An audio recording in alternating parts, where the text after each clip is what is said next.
So we have just received amazing news about Skirk's kit. Her kit has actually been slightly tweaked and buffed. This is exceptionally good news for people that already wanted to pull for her, and even people that were a bit hesitant and felt like they needed a bit of persuading, a cherry on top, a bit more of a reason to pull for Skirk. This is going to maybe make you rethink your thoughts. If you would like to save 25% on the 5.6 banners or even 5.7, click the top link in the description. All you have to do is type your UID in, your server, and then when you purchase it, the Genesis crystals get sent instantly to your account. And if you would like to join the 16,000 Primogem giveaway for completely free, then click the second link in the description. I do one of these every single month, and the winners are always announced at the end of the giveaway. Okay, so first of all, we're going to get into Skirk's release date and all of the other characters, rerun characters, and 4 stars on her banner, because obviously you're going to want to know who is going to be on that banner. You want to know if you're going to get other good units, or you might even want to see the other rerun characters that you might want to pull for instead. So on the phase 1 we have Skirk, we also have Emily, and then on the phase 2 we have Mavuika, and we also have Shenhei. Honestly, this lineup is very, very good. If you want a solid support sub DPS type character, go for Emily. If you want an insane guaranteed main DPS character, go for Mavuika. I think we all know by now that she is absolutely capable of hitting high numbers, a massive nuke dealing character, main DPS. But one thing you should consider is you're kind of choosing between Skirk or Mavuika, because Mavuika is obviously Natalan's Archon, and now, as we have seen before with other Archons, they usually don't get more than one rerun in the space of the same year they were released. It could take another 2 years till they come back out again, and they've, you know, became classified as old characters, like we have seen with Raiden Shogun. She is going to be coming out in the second half of 5.6. Mihoyo are starting to lose as much care as keeping her an exclusive Archon character for Inazuma. This is most likely to happen to Mavuika as well. If they're doing it to Raiden Shogun, why not Mavuika? And especially in a state later in the game when they aren't as powerful anymore or as popular. 4 stars we have Dahlia, and that is the only character we have written down right now. If you did not know, Dahlia is a attack speed buffer. He's going to help Skirk in certain ways, but he may be better to use in different team comps. We don't know the other 4 stars that will be on the banner yet. This information will be released shortly, as we are in the 5.7 beta now. So all of the information I'm telling you guys is beta information. It is not speculated, unconfirmed.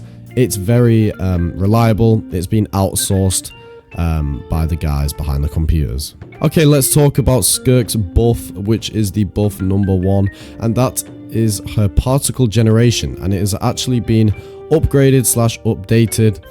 So let's read it together. There have been some changes to Skirk's particle generation. She now generates particles under the following circumstances: on charge attack hit during the 7th phase flash, and on hit on Havoc Ruin. Both of these share a individual cooldown of 15 seconds. The amount of particles generated is unchanged, which stands at 4. But also at the bottom it states there is a correction. During 7th phase flash, it now also produces the generation particles on normal attacks and no longer only on charge attacks when you are in the 7th phase flash. So that is essentially the buff in this video.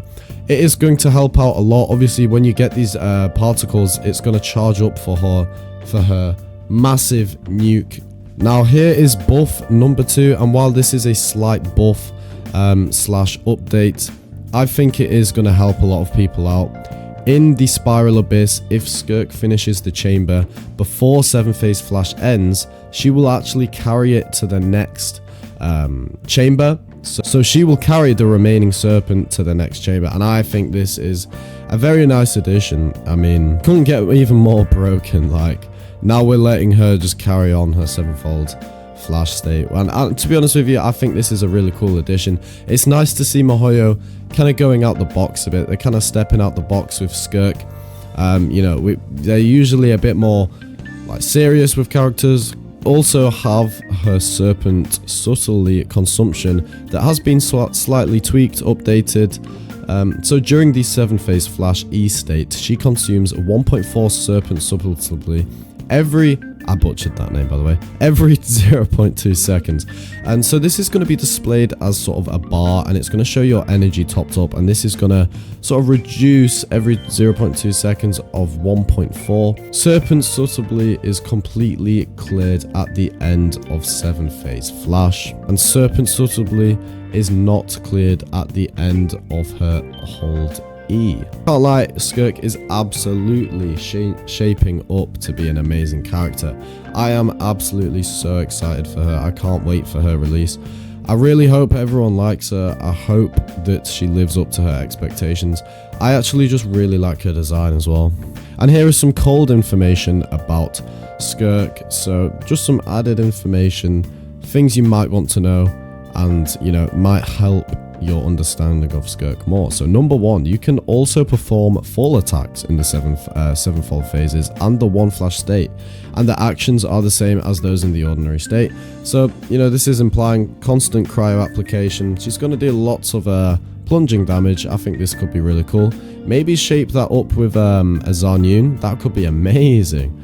Number 2 is her long E. The movement duration is about 3 seconds, so as we have seen, she floats above the ground, she moves around.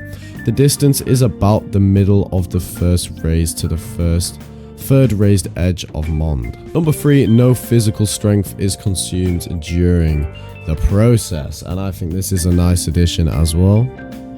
Number 4, on shallow water ground, referring to the character who can't stand normally and not enter the swimming state. You can maintain a long E state, but not on deep water ground. So we're talking, you know, say you were floating over Fontaine, like a massive, you know, it wouldn't work. But if you're going over smaller water grounds. Number 3, similar to servants, Skirk, I don't know why it says that, this has been translated, will also punish everyone who does not draw martial arts in appearance. The spear that Skirk shows in the ordinary and fallen attack module is actually made up of 2 knives. If you don't draw martial arts, the color of the spear will look strange. And it says a picture, but to be honest, this just sounds like absolute gibberish and nonsense to me. I don't understand what this means. I believe this is maybe a quest sort of bit of information. Maybe this is just like Skirk's preference. Maybe she doesn't like people that do martial arts. Cool. So now for the summary, do I think you should pull for Skirk? Well, have a look at her. What do you think of her model? What do you think of her element, her weapon? Do you like her playstyle? The fact that she can sort of hover over water for a bit if she holds E? Do you like her ultimate? How she works, her 7-fold mode? Well, take all of this into consideration, make a decision. I think personally you should. I myself am pulling for Skirk. Please just be careful. 6.0 is right around the corner. There could be some even more insane characters, and you actually might regret your Primogems. Guys, click the bell next to my name, turn on all. I post Genshin videos every single day.